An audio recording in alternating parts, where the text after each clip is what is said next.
하나님 말씀은 신약성경 갈라디아서 5장 1절부터 15절까지 말씀입니다. 신약성경 갈라디아서 5장 1절부터 15절까지 말씀입니다. 1절부터 14절은 제가 읽고 마지막 15절은 합독하겠습니다.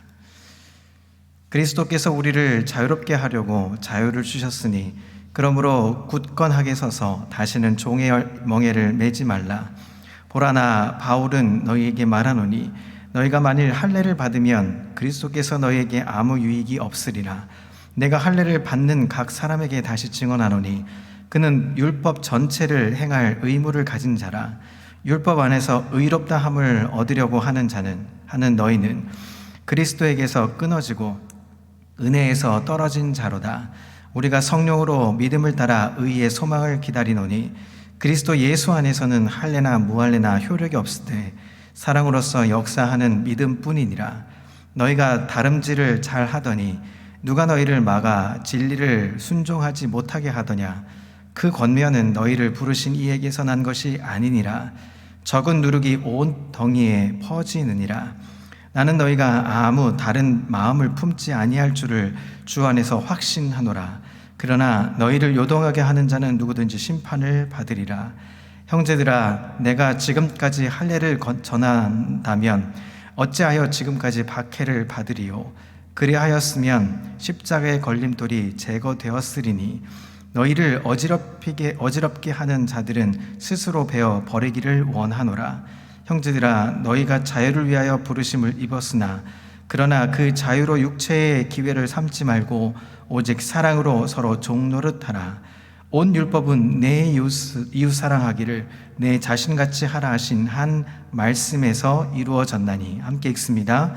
만일 서로 물고 먹으면 피차 멸망할까 조심하라. 아멘. 할렐루야.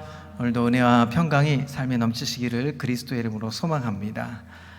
오늘의 최대 하루의 이슈는 무엇이었을까요? 총선, 여러분 투표 잘 하셨습니까?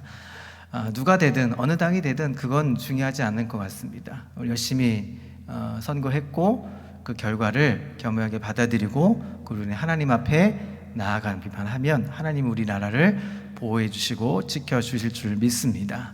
그래서 우리는 기도해야만 합니다. 이제 어느 당이 됐든 누가 됐든 상관없이 그 선출된 우리 국회의원들 위해서 함께 기도해 주시는 우리 모두가 되기를 소망합니다.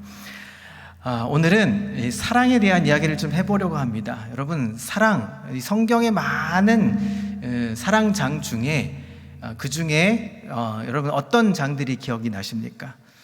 사랑장 하면 고린도전서 13장, 또 요한일서 4장, 뭐 이런 장들을 아마 많이 기억할 겁니다. 그 외에도 성경에 많은 곳이 사랑의 메시지를 들여다볼 수 있습니다.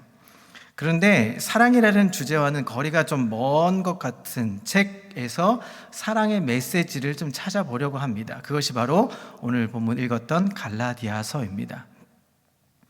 갈라디아서는 이방 성도들에게 할례를 요구하는 이 율법주의자들을 비판하면서 구원의 할례 같은 율법의 행위가 아니라 구원은 어디서부터 온다? 믿음으로 말미암아 얻는다는 이 기본 교리를 강조하고 있는 책이 바로 갈라디아서입니다. 사도 바울은 율법주의를 강조하고 있는 그것을 강조하고 있는 이 유대주의자들, 율법주의자들을 비판하면서 성도들의 믿음의 자유를 잃게 되는 것을 염려하는 가운데 자유를 누릴 것을 강조하고 있습니다. 자, 그런데 이 두 가지를 강조하는 것, 자칫하면 극단으로 빠지게 되고 위험에 빠지게 됩니다. 어떤 경우냐 하면 여러분, 율법주의를 강하게 비판하면 어떻게 될까요? 그것을 강하게 비판하면 율법 자체를 무시하게 될 경우가 있습니다. 반대로 믿음의 자유를 강조하다 보면 무절제한 방종에 이를 수가 있습니다. 그러니까 한 극단으로 치우쳐지면 그럴 가능성이 크다는 거죠. 하나님이 주신 축복을 놓치게 되는 것입니다. 이 두 가지로 인해서 일어날 수 있는 이 부정적인 가능성을 해결해 주는 것을 바로 바울은 사랑을 제안하고 있습니다. 율법주의에 빠지지 않으면서도 율법을 잘 지키기 위해서는 어떻게 한다? 사랑해야 한다라고 강조하고 있습니다. 우리가 제대로 사랑하기만 한다면 율법을 잘 지킬 수 있는 것이고, 사랑하는 것 자체가 바로 율법을 잘 지키는 것이다 라고 말하고 있습니다. 이웃을 사랑하는 사람은 신앙의 자유를 누리면서도 사랑 때문에 그 자유를 절제할 수 있게 되는 것입니다. 사랑은 믿음이 주는 자유를 온전케 누리게 합니다. 이웃을 사랑하는 것이 하나님을 사랑하는 것과 같은 계명이기 때문에 신앙생활을 바로 하는 데 가장 중요한 열쇠가 된다 하는 것입니다. 자, 그런데 사랑이 구체적으로 율법주의로 인한 그 신앙의 오해와 자유로 인한 삶의 왜곡을 풀어준다는 것은 오늘 이 본문을 통해서 우리가 잘 알게 되는 것입니다. 자, 이 본문 1절부터 15절까지 오늘 읽은 이 말씀을 통해서 우리가 어떻게 자유와 사랑을 우리가 이야기할 수 있을지, 그 사랑에 대한 이야기를 해보려고 합니다. 성도 여러분, 사람들마다 행복하게 살기 위해서 가장 필요한 것이 있다면 무엇을 꼽을 수 있겠습니까? 행복하게 살기 위해서 필요한 것들, 제일 먼저 생각나는 것 돈입니다. 돈 없으면 행복할 수 없다라고 생각하죠. 돈, 또 건강, 또 뭐가 있을까요? 가족, 이런 것들이 있을 겁니다. 자, 그런데 조금만 우리의 삶을 깊이 생각해 보면 행복을 얻는 데에 자유와 사랑이 빠져서는 안 됩니다. 자, 이런 겁니다.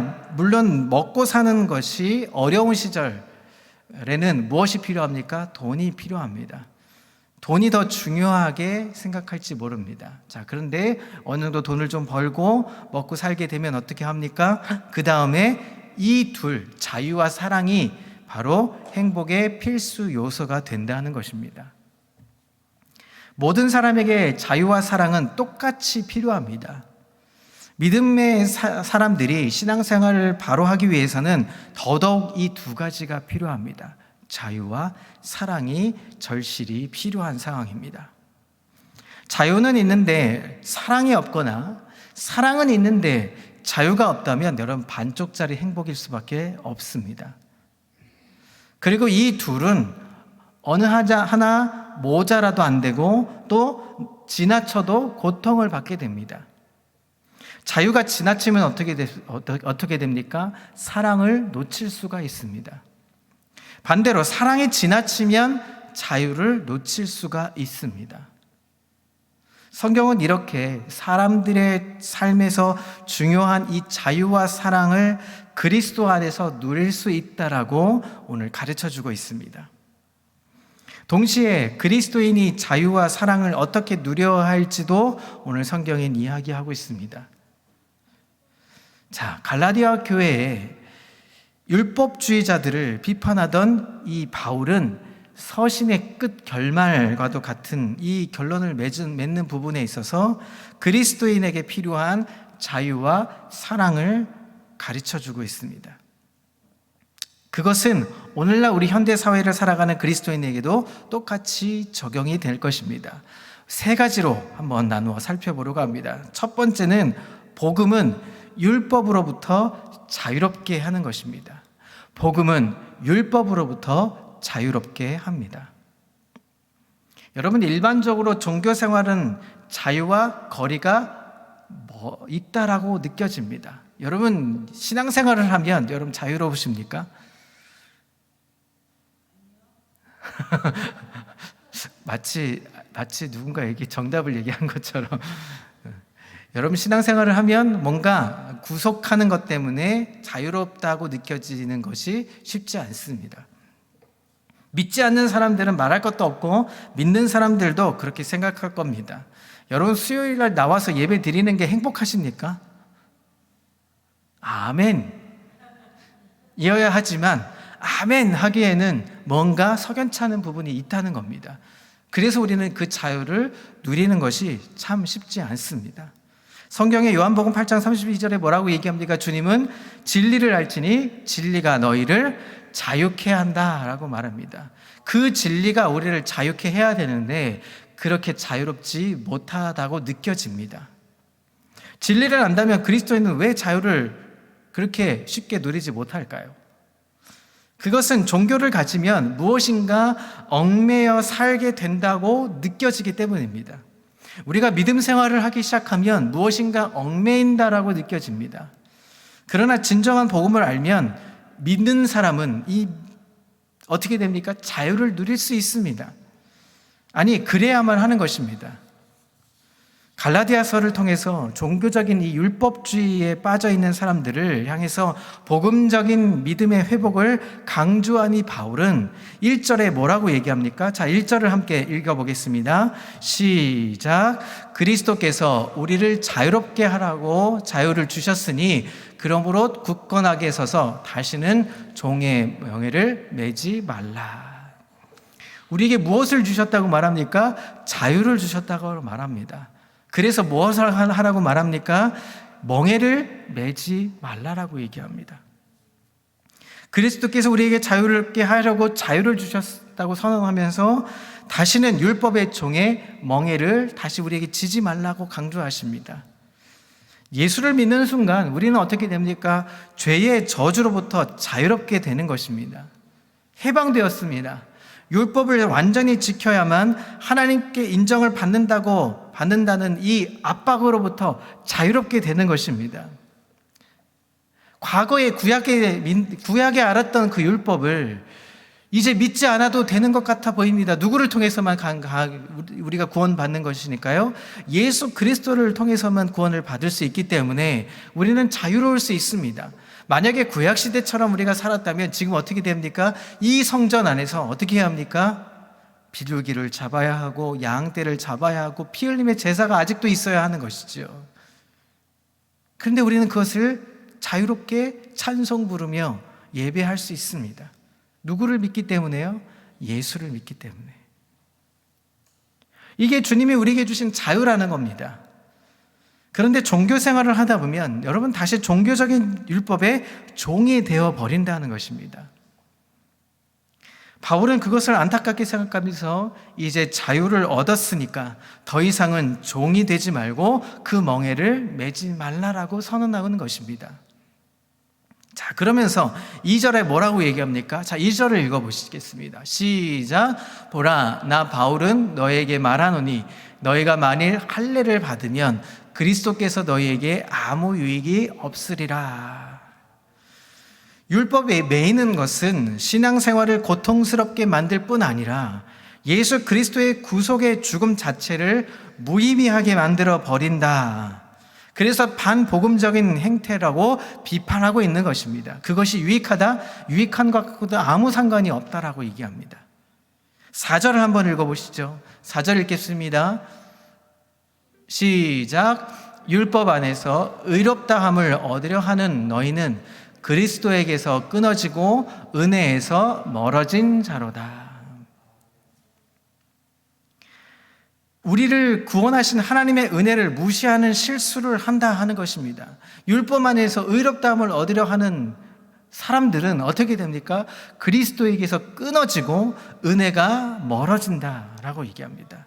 그러니까 우리가 율법만을 의지한다면, 아직도 구약적인 어떤 사고방식에서 살고 있다면 우리는 하나님과 멀어지고 자유를 누리지 못하고 거리감이 생긴다 하는 것입니다. 자, 그러면서 7절에 뭐라고 얘기합니까? 자, 7절을 읽어보겠습니다. 시작. 너희가 다름질을 잘 하더니 누가 너희를 막아 진리를 순종하지 못하게 하더냐.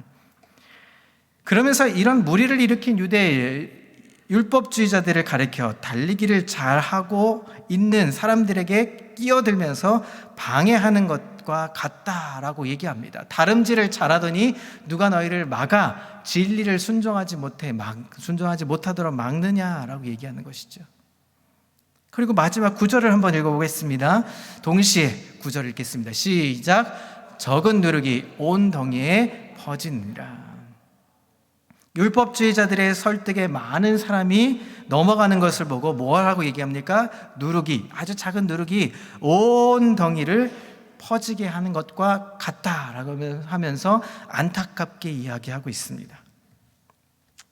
이 오늘 본문의 구구절절한 이 율법주의자와 그들에게 영향을 받아서 자유를 누리지 못하는 사람들을 향해서 바울은 안타깝게 지금 외쳐 부르고 있는 것입니다. 자, 그런데 지금 우리에게도 유대인들도 없고 극렬한 율법주의자들도 없어서 갈라디아 교회가 겪는 문제를 걱정할 필요는 없는 것입니다. 왜 그렇습니까? 우리는 자유하니까요. 예배가 얼마나 자유롭습니까? 함께 찬양 부르고, 그리고 함께 말씀 보고 기도하고, 하나님을 마음껏 우리가 부를 수 있는 것 자체가 얼마나 자유로웠을까요? 자, 이 말씀이 우리에게 무슨 의미로 다가오십니까? 현대를 살아가는 우리 교회 성도들에게는 갈라디아 교회에 있었던 할례 논쟁은 더 이상 있을 수가 없습니다. 할례를 받느냐 안 받느냐, 우리에게는 사실 무의미한 내용일 수도 있습니다. 복음과 무관하게 종교 생활에 익숙하게 되거나 복음을 믿더라도 오랜 종교 생활을 통해서 복음의 이 생생함을 잊어버리고 사람들에게 이런 도전이 필요하다는 것입니다.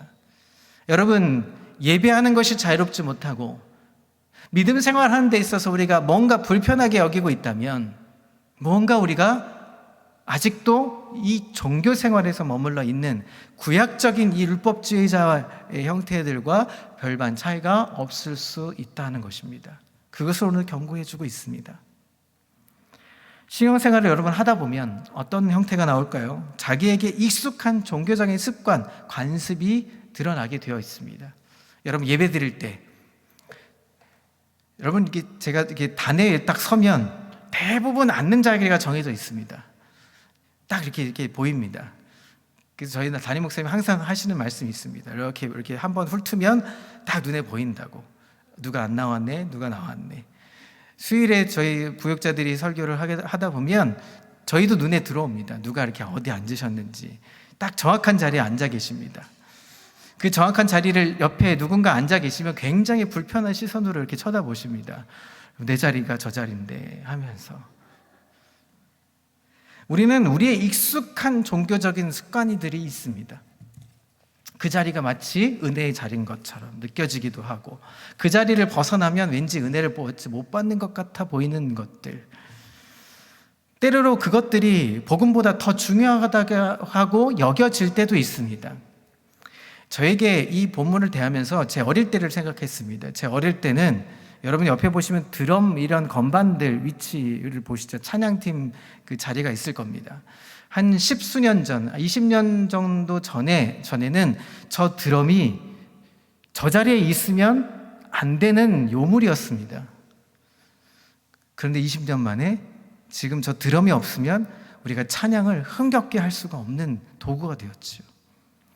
종교적인 습관들이 우리를 익숙하게 만들어 버린다는 것입니다. 그것이 있으나 없으나 그 사실 상관은 없습니다. 크게 별로 우리가 하나님 앞에 예배하는 것에 그게 무리가 되지 않지만, 있을 때는 굉장히 힘들어하고 없을 때는 또 아쉬워하고, 이런 것들 모두가 다 우리 안에 종교적인 습관들이라는 것입니다.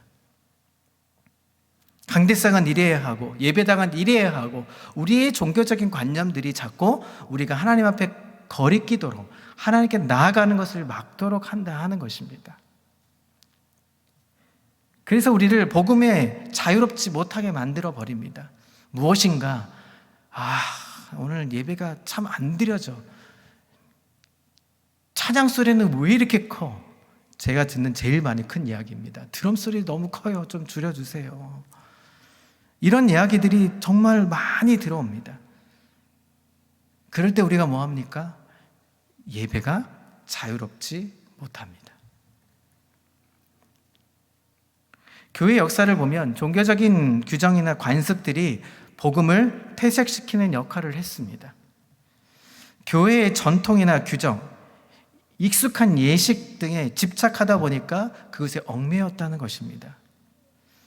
과도한 헌금에 대한 부담감, 교회 행사나 프로그램에 참여해야 하는 그런 부담감, 종교를 유지해야 하는 일상의 삶의 희생 등이 그런 것들이었습니다. 교회가 경건 생활을 강조하다가 자칫 종교적인 율법주의에 빠져버리면 경건이 주는 기쁨을 우리가 찾지를 못합니다. 우리가 예배할 때 기뻐해야 되는데 기쁨이 없어지는 것이지요. 그런 사람들이 심하게 되면 어떻게 됩니까? 종교 중독에 빠지는 것입니다. 예배를 안 드리면, 수예배를 안 하면, 금요예배를 안 하면 어쩌다 빠질 수 있는데 그걸 안 드리면 어떻게 됩니까? 뭔가 이 하나님 앞에 이 불순종한 이 나의 모습 때문에 어쩔 줄 몰라서 시험 드는 분들도 계십니다. 그래서 여기에 안 앉아 있으면 내가 하나님 앞에 하나님이 나에게 야단칠 것 같아서 나오는 그런 경우도 있다는 것입니다. 진정한 신앙은 종교적인 율법에 얽매이지 않고 복음이 자유를 주는 자유를 누리게 되는 것입니다. 여러분 찬양 부를 때 행복하십니까? 기도할 때 행복하십니까? 말씀을 볼 때마다 정말 은혜가 폭포수처럼 넘치십니까? 그래야만 합니다. 근데 그게 안 되면, 그 자유를 누리지 못하면 여러분 심각하게 오늘 성경을 보면서 고민해야 합니다. 교회 생활이 교회를 떠나는 사람들의 이유 중에 여러 가지 이유가 있겠지만 그 중에 하나는 교회 생활이 너무 힘들다 하면서 떠나는 분들이 많습니다. 새벽 예배 드려야죠. 수요일에 저녁 예배 드려야죠. 금요 예배 드려야죠. 구역 모임 해야죠. 봉사하라고 하죠. 무슨 프로그램에 참여하라고 그러죠. 아니 나는 예수님 믿는데 그것만 하면 되는데 왜 굳이 이런 거 해야 하나요? 자꾸 질문하다가 교회를 떠나는 사람들이 많다 합니다. 그런 통계들이 있습니다. 예수님은 수고하고 무거운 짐진 자들에게 나오면 어떻게 합니까? 쉼을 주겠다고 합니다. 그러시면서 예수님이 주는 짐은 가볍다고 하시고 그 짐은 아주 쉽다라고 얘기하십니다. 그래서 우리가 살아가는 이 교회의 삶에서는 그 쉼을 얻기보다는 어떻게 합니까? 무거운 짐만을 주고 있지 않나 하는 생각들이 들기도 합니다. 우리에게 너무나 많은 짐들이 있지 않습니까? 꼭 이거 해야 해. 꼭 이런 거 해야 해. 이거 해야만 내가 신앙생활을 지킬 수 있을 거야 하는 얽매인 것들이 많습니다. 그것부터 자유해야 되는데 자유하지 못하는 것입니다.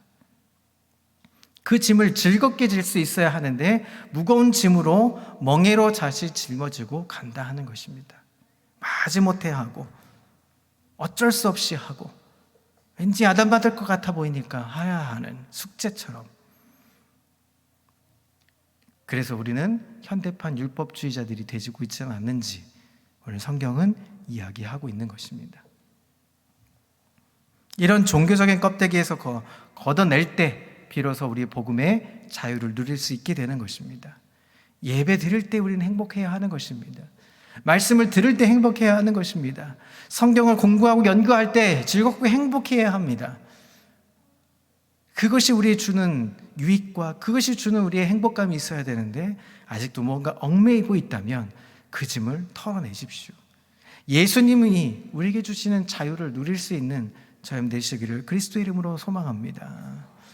두 번째로 믿음은 사랑으로 율법을 실천하는 것입니다. 믿음은 사랑으로 율법을 실천하는 것입니다. 사도 바울은 갈라디아서를 통해서 계속해서 이방인들도 할례를 받아야 한다고 주장하는 이 율법주의자들을 비판하면서 복음을 믿는 믿음을 강조하고 있습니다. 그러다 보니까 갈라디아서를 읽다 보면 율법에 대해서 부정적인 느낌을 가질 수 있습니다. 율법은 다 잘못된 거야. 과거의 율법은 다 안 좋은 거야. 이렇게 부정적인 영향으로 미칠 수도 있습니다. 보일 수도 있습니다. 믿음은 율법을 지키는 것과는 무관한 것처럼 생각될 수도 있습니다. 그것은 율법도 잘 모르고 믿음도 잘 몰라서 오는 오해인 것입니다. 믿음을 교리적인 내용을 부인하지 않고 받아들이는 이 정도만으로 생각해서는 안 됩니다. 믿음은 바른 교리를 믿는 것 이상의 것입니다. 믿음은 구체적인 것입니다. 그것이 삶이 믿음이 되어야 하는 것입니다. 바울은 율법주의와 대조되는 믿음을 이렇게 설명합니다. 자, 5절을 한번 보겠습니다. 5절을 띄워주시나요? 5절을 띄워주시면 함께 읽습니다. 시작. 우리가 성령으로 믿음을 따라 의의 소망을 기다리노니. 구원을 얻게 하는 믿음은 삶 속에서 실천하는 사랑을 통해서만 나타나게 되는 것입니다. 우리가 성령으로 말미암아 믿음을 따라 의와 소망을 기다리는 것은 우리의 삶에서 살아야 할 때 믿음이 얻어진다 하는 것입니다. 엄밀히 말하면 사랑으로 실천되지 않는 믿음은 진정한 믿음이 될 수 없다 하는 것과 같은 것입니다. 그래서 야고보 사도는 뭐라고 얘기합니까? 행함이 없는 믿음은 죽은 것이다. 이렇게 사랑으로 역사하시는 믿음을 강조한 바울은 14절에 아주 중요한 말을 합니다. 그리스도인의 자유와 사랑을 이렇게 말합니다. 함께 읽습니다. 시작. 온 율법은 내 이웃 사랑하기를 내 자신같이 하라 하신 한 말씀에서 이루어졌나니. 바울은 이방인들이 할례를 받는 것을 부정했기 때문에 율법을 부정적으로 이해한 것 같아 보이지만 율법을 부정하지 않았던 것입니다. 오히려 율법의 의미를 무엇로 부각시킨 것입니까? 사랑이라는 것으로 더 확대시킨 것입니다. 새롭게 정의한 것입니다. 율법이 사랑을 통해서 이루어질 수 있다 하는 것을 보여주시고 있는 것입니다. 그리스도의 사랑으로 율법은 완성되었다 하는 것과 같은 맥락입니다. 자, 그래서 율법을 다 지켜야만 하나님께 인정받는다고 생각한 것이 잘못되었지만 그렇다고 율법 자체를 무시해서도 안 된다 하는 것을 강조합니다. 오히려 믿음의 사람들은 율법을 실천해야 하는데 이웃사랑이 바로 그 율법을 이루는 일이다라고 얘기합니다. 같은 맥락에서 로마서 13장 10절은 이렇게 이야기합니다. 한번 띄워주시죠. 함께 읽습니다. 시작. 사랑은 이웃에게 악을 행하지 아니하나니 그러므로 사랑은 율법의 완성이니라. 무엇이요? 율법의 완성이다. 율법을 지키기 위해서 여러 가지 율법의 내용을 알 필요도 있지만 핵심은 무엇입니까? 사랑이 율법이다. 율법의 완성이다 하는 것입니다.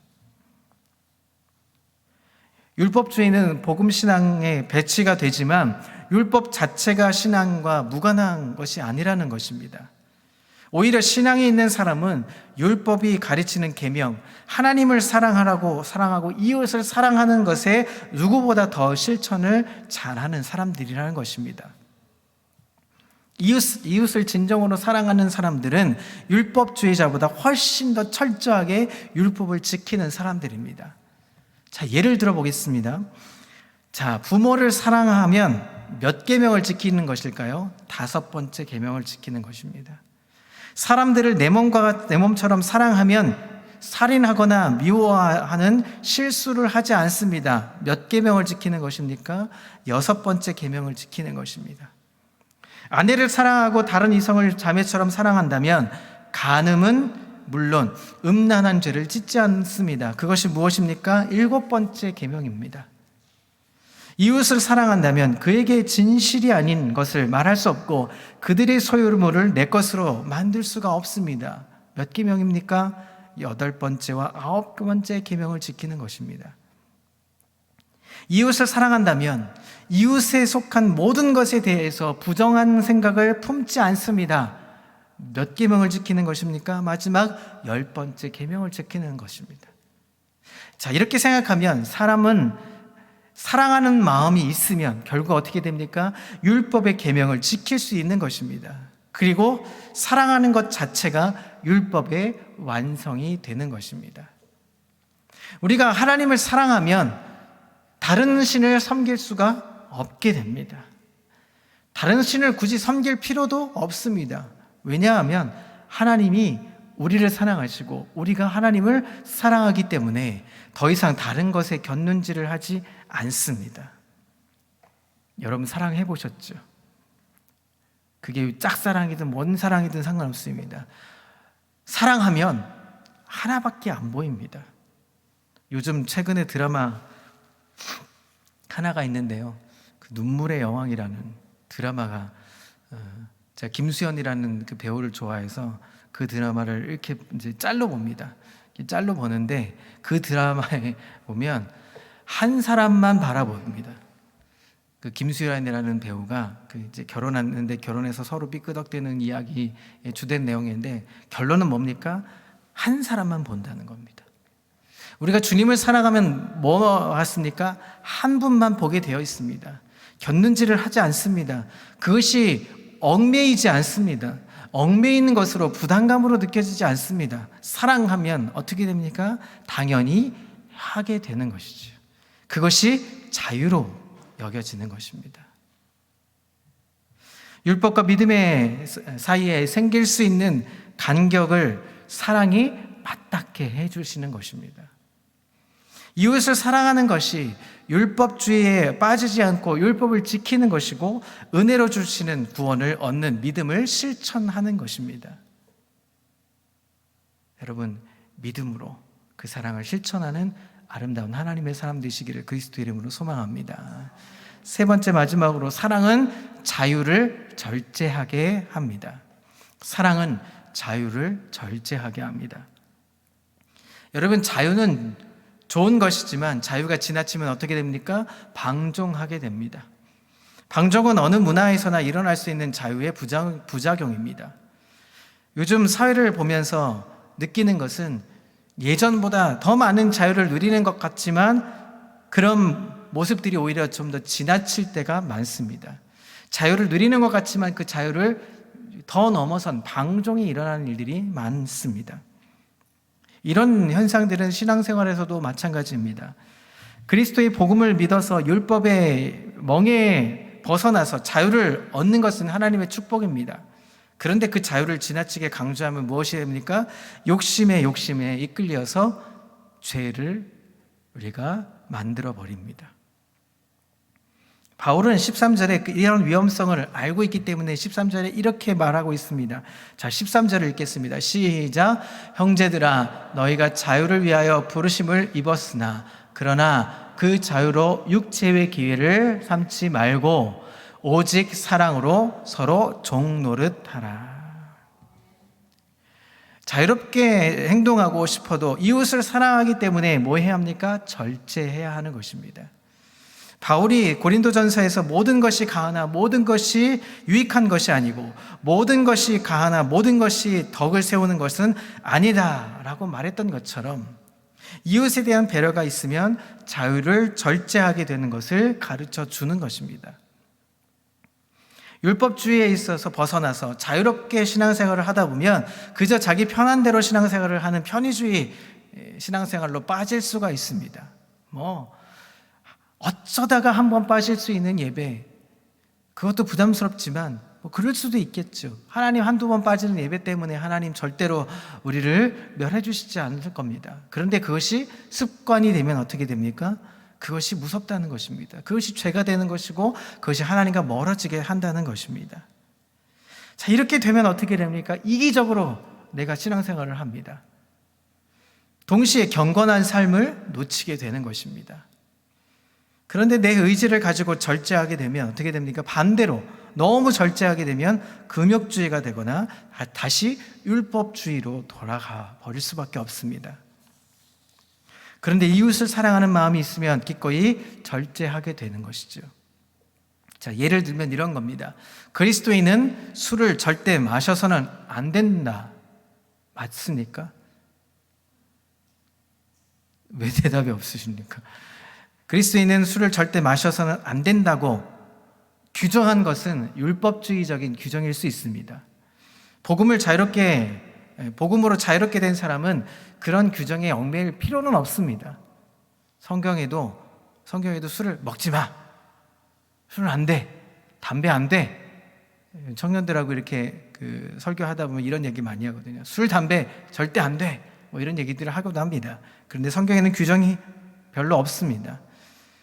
그러나 중요한 것은 무엇을 해야 하니까요? 이웃을 볼 때 덕이 되지 않으면 우리는 절제해야 하는 것입니다. 그리스도인은 당연히 절제하게 될 수가 있습니다. 왜냐하면 부작용들이 많으니까요. 그것을 하면 부작용들이 많이 일어나기 때문이죠. 술과 담배, 뿐만 아니라 기타 등등 그것을 하게 되면 어떻게 됩니까? 하나님께 범죄하게 될 가능성들이 많아지기 때문에 절제하는 것입니다. 사도 바울은 자기의 우상에게 바친 고기를 먹을 자유가 있었지만 연약한 형제의 신앙에 부정적인 영향을 끼친다면 평생 먹지 않겠다고도 선언합니다. 이웃에 대한 사랑과 배려하는 마음이 자신이 누리고 있는 자유보다 더 가치가 있다고 생각되면 얼마든지 우리는 자유를 절제할 수 있게 되는 것입니다. 내가 종교적인 전통에 묶이지 않고 자유하기 때문에 내가 하려는 행동이 오히려 사람들에게, 타인에게, 믿지 않는 사람들에게 영향이 되어진다면 그것을 절제하는 것이 바로 우리는 자유를 누리는 것을 우리가 이야기하고 있는 것입니다. 이것이 그리스도인이 보여줘야 할 사랑이고 진정한 의미의 그리스도인의 자유라 하는 것입니다. 사랑하는 성도 여러분, 이제 말씀을 좀 정리해 보려고 합니다. 오늘 말씀을 통해서 우리는 세상을 향한 복음이 어떤 것인지 우리는 잘 알게 됩니다. 우리에겐 자유와 사랑이 있습니다. 그리스도를 믿으면 우리는 자유함을 얻습니다. 그 자유함으로 우리는 하나님 앞에 은혜로 살아갑니다. 그러나 그 자유함으로 우리는 어떻게 합니까? 나만 자유롭고 나만 사랑받는 것이 아니라 다른 사람들에게 나누어주고 다른 사람들에게 우리는 복음을 전하고 그 전한 복음들이 하나님 앞에 나아갈 수 있는 은혜로 끼쳐져야 합니다. 그러기 위해선 우리가 절제도 할 수 있고 그 믿음을 더할 수 있는 복도 누리게 되고, 그래서 그 믿음의 자유와 사랑을 우리가 온전히 알게 될 때 진정한 그리스도인으로 우리는 거듭날 수 있게 된다 하는 것입니다. 오직 사랑으로 세상 밖에서도 우리 교회 안에서도 그 사랑의 자유를 누리며 기뻐하며 예배할 때, 봉사할 때, 헌신할 때, 아니 태신자를 작정하고 기도할 때, 아니 그 태신자를 교회로 초청하기까지 우리가 힘을 쏟을 때 하나님의 은혜와 평강을 누리며 기뻐하는 자유를 얻는 믿음의 일꾼들 다 되시기를 그리스도의 이름으로 소망합니다. 기도하겠습니다.